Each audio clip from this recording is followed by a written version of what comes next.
means we're officially leaving the academic side of campus and transitioning to the residential side.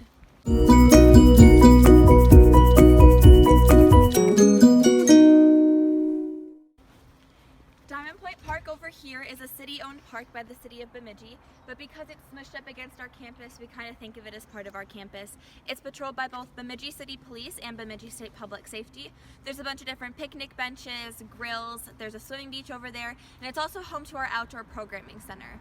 The OPC does rentals at a discounted price for students of things like sailboats, kayaks, paddleboards, all those outdoor water activity supplies. And the outdoor programming center moves into our rec center during the winter and does things like snowshoe rentals and cross-country ski rentals for students to still be able to stay active outside during the winter. We are now in Decker Hall, which is another student services building just on the residential side of campus. Over on this side, we have our Advising Success Center. If you come in with your major undecided, you'll be assigned a general advisor in the Advising Success Center who will be able to work with you, figure out your interests and what you might be interested in majoring in. If you have a major declared when you start at BSU, you'll be assigned an advisor within that academic department so that you're able to get more specialized help on what classes to take and keeping you on course for graduation. Also on this side is Career Services. So Career Services does different internship and both on-campus and off-campus job fairs throughout the school year. They also have a program called Resumes on the Run. So if you are looking to write a resume or looking to make yours even better, you can take it to them and they'll give you tips and critiques on what you can do to make it better. Another thing Career Services does is hosts mock interviews.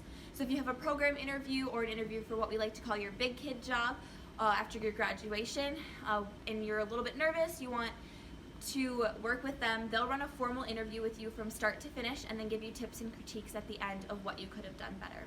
The last office on this side is Accessibility Services. So if you have any classroom accommodations that you need, they're going to be the office you talk to get those worked out. As well as if you break your arm in the middle of this semester and you can't take notes anymore, you can talk to Accessibility Services and they'll find a note taker in one of your classes for you. Note taking is actually a paid position here at BSU. Sometimes within the first couple weeks of a semester, you'll get an email from Accessibility Services saying there's someone in your class that needs a note taker, and you could get paid to take notes in a class you're already taking. So that's kind of a cool opportunity to be on the lookout for. This office over here is TRIO, which is a support program for first-generation college students to give them a little extra guidance during the college process. TRIO also runs our MCNAIR Scholar Program, which is again for those first-generation college students who are looking at going to graduate school right after they finish their undergraduate degree here at BSU. The MCNAIR Scholar Program will work with you in your junior and senior year here at BSU to keep you on course to getting accepted to graduate school. Down on the lower level of Decker is where we have the 24-hour computer lab. All BSU students have access to this computer lab with their student ID, and in this computer lab there's computers, printers, chairs, as well as 2 study rooms for students to utilize as well.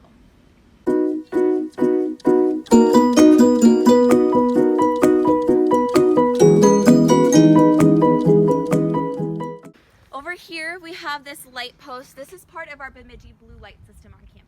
This is an emergency call system that's linked directly to public safety, so if you ever need their immediate assistance for anything, you can utilize this resource.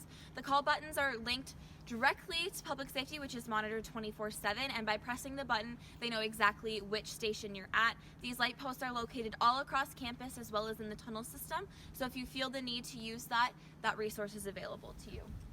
The second spot on campus that is not connected through the tunnel system is what we call the 50-yard dash. So it goes from the black door at the bottom of Linden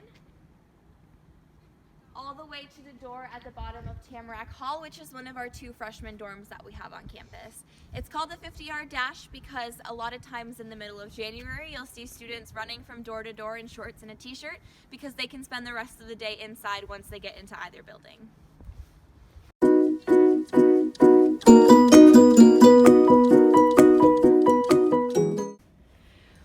Basement of Tamarack Hall, which is one of our 2 freshman dorm living options on campus, the other one being Oak Hall. The only major difference between the 2 buildings is just the way they're set up. Tamarack is more of a circular community, so as we'll see in a minute, all of the dorm rooms are located on the outside of the building, and then the inside is the elevators, stairs, kitchen, and bathrooms. Oak is set up more in wings, so you'll have rooms across from each other with the bathrooms and kitchens scattered in between.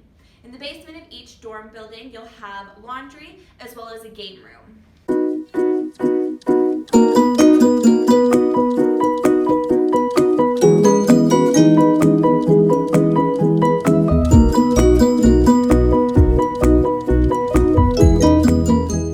now on 7th floor of Tamarack Hall. So we're going to see how Tamarack is set up in a circular community.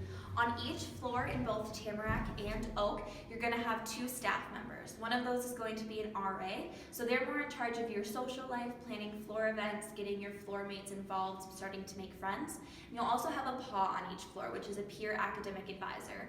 They're going to be more concerned with your academic standing. So they'll do grade checks with you, they'll have conversations to make sure you're studying for finals, all sorts of things like that. All of our floors are co-ed, so you'll have 1 male and female staff per floor. It switches depending who's the RA or the POG, but you will have 1 male and 1 female staff. The rooms are designed so they go every other male, female, and then in Oak, because you have rooms across the hall from each other, they'll put males across from males and females across from females.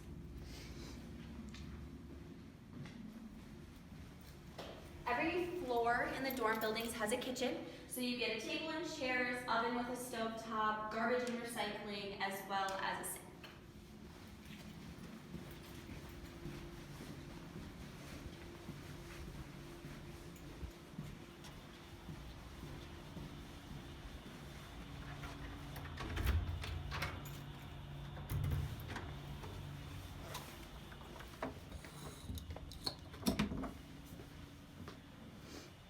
This is what an example dorm room looks like. Things that come with the room: the drawers in the closet, both desk chairs, the drawers underneath the desk, and then the bed frames, mattresses, and in the lofted bed's case, the railing will also come with the bed. You have 2 options on what to do with your bed. This is the lofted option. Most students choose to loft their beds just because it gives you more living space underneath. It is an extra $50 per semester to loft your bed, but you don't have to deal with the lofting process at all. You select that you want your bed lofted on your housing application, and it'll be ready for you on move-in day. The other option is to not loft your bed, but you're still able to adjust the height of your bed frame so you can give yourself more storage space underneath your bed even if it's not lofted. Things you're not allowed to have in your room: you're not allowed to have any open flames, so no candles, toasters, or pizza ovens. If you really wanted to have a toaster, that's okay. You just have to use it in the community kitchen that's on each floor. You can have things like mini fridges, microwaves, Keurigs. All of that is totally fine, as well as TVs. As of last year, each dorm room has its own wireless access point. So I've never had any issues with dorm Wi-Fi. It's actually really good. We also have a separate network for gaming systems. So things like PS4s, Xboxes, Roku TVs, Apple TVs, all of that is on a separate network. So you don't have to worry about someone's all-night gaming session bogging down your internet when you're trying to do homework. As far as the housing application is concerned, you can start filling out your housing application once you have applied and been accepted as a student here at BSU. The housing application is all done online. It'll walk you through step by step what to do. The sooner you get your housing application done and submitted, the sooner your time slot will be the summer before you start classes here to select your room. It's kind of a cool process here at BSU. You actually get to select the exact room that you want to live in. So, for example, my roommate and I last year wanted to live in Tamarack, and we knew we wanted to live on the side of the building that had a lake view, high enough up where we'd be able to get a lake view. So in our room selection time slot open, we selected our exact room that we wanted on the 6th floor of Tamarack Hall. So the sooner you get your housing application done, the better. As far as the roommate selection process goes, you have a couple different options. Within your housing app, it'll ask you a bunch of lifestyle questions, things like, do you go to bed late or early, are you clean or messy? And then based on your answers to that question, the application will give you a percentage match with other students who have filled out those questions. So you can start to meet people and potential roommates that way. Random roommates are always an option if that's something that you would like to do. And then the admissions office runs a Facebook group for your incoming freshman class. So once you let the admissions office know that you're going to be coming to school here at BSU, you'll get an invite to that Facebook page. A lot of people use the Facebook page to post bios about themselves, a couple pictures, maybe attach an Instagram or a Snapchat, and meet people and potential roommates that way. That's the way that I met my freshman roommate, so that's definitely an option on what you can do to meet your roommate.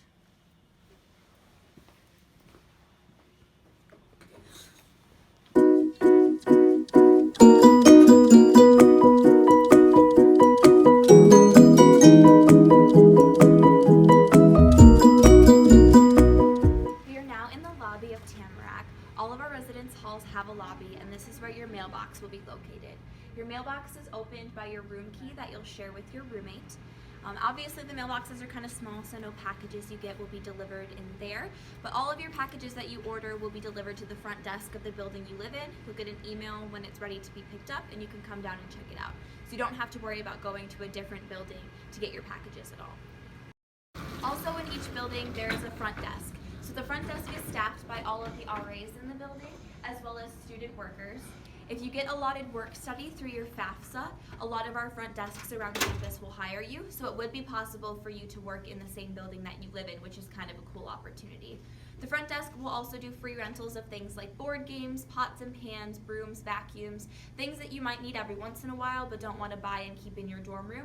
The front desk will have for you to be able to use.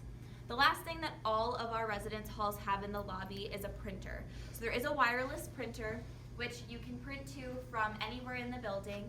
What's really cool about these printers though is that whatever you want to print will be held in a queue until you come down to the printer and type in your student ID, and then it prints. So you don't have to worry about someone stealing an assignment you've been working on or seeing some personal information you printed that you don't want anyone else to see.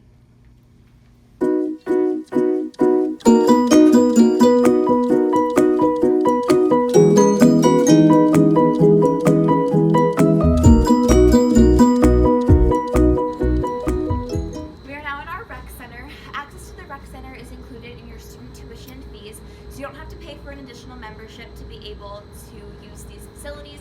They just ask that you scan your student ID when you get here so they know who's been in and out of here. We do have a full track in here as well as 4 courts in the middle. A lot of times intramural sports or club sports teams will practice in here, but the courts are open to all students. Just check with the front desk and they'll let you know which court you can hop on. Along the wall and in the balcony is all of our cardio machines that we have in here. Behind me is our weight room. The free weights are all in the back and the weight machines are all in the front. And in the corner we have a rock wall. All of the staff here at Gillette is trained to teach you how to rock climb if that's something that you're interested in. They also do a bunch of different trips for students throughout the year. They do camping trips, skiing trips, and an annual trip out to Utah each spring to do real rock climbing that are all available for students if you're interested. As a student here, as another part of your general course requirements, you will be required to take some sort of PE class, but we have a bunch of different options. Some students take weight training or strength conditioning. Yoga is a really popular class, and we also have a class where you can become a certified scuba diver. So there's a bunch of different options for PE classes. Also in this rec building is the basketball gym where our men's and women's basketball teams play, as well as women's volleyball, all of which again are free sporting events for students to attend. We do have a pool in this building, which is open for free swim and lap swim. The schedule is available online if you're interested in that. And then we have our men's and women's locker rooms in here as well.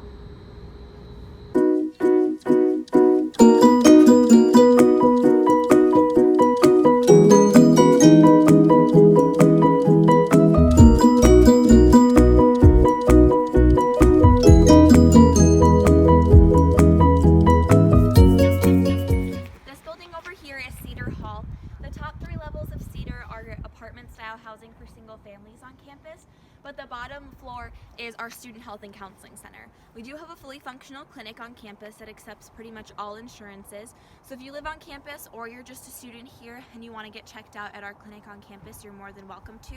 We also have counseling services on campus, which as of this year are free for students, so no matter how many counseling sessions you go to, they're all free. College can be hard, the transition, classes get stressful, life gets stressful, so if you just want to have someone to talk to, everyone that works at the Health and Counseling Center is super nice and here to help you, and is definitely a resource worth utilizing. We are now in Walnut Hall. This is where our public safety office is located, so if you ever need public safety's direct help with anything, this is where you're going to be able to find them. Another office in this building is Housing and Residential Life.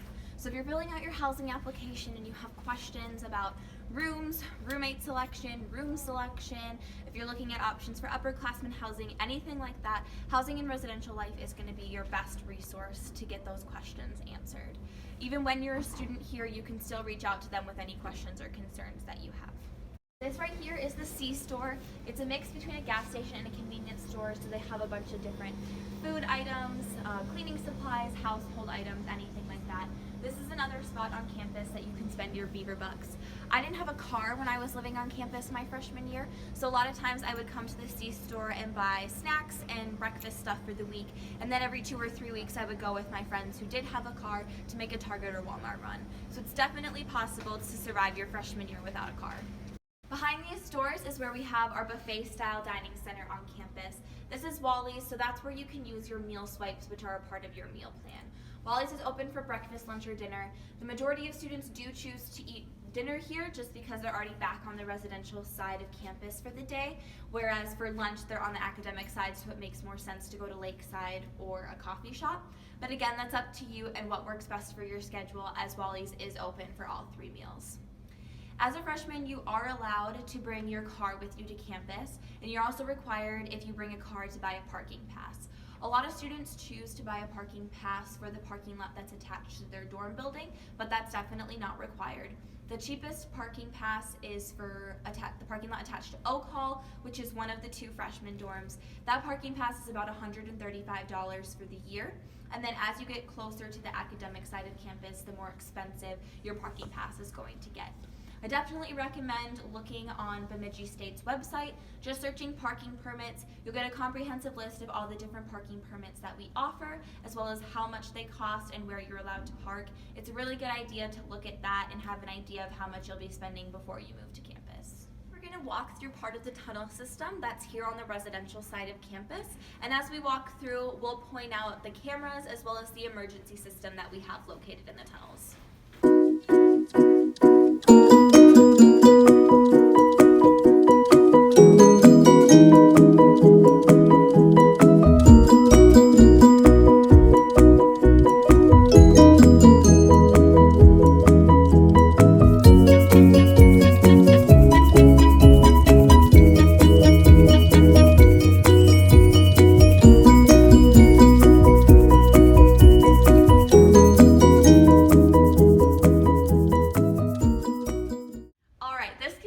Virtual tour. Thanks everyone for tuning in. If you have any questions for admissions at all, you can reach out to us at admissions@bemidjistate.edu, or if you have your rep's contact information, you can reach out to them that way as well.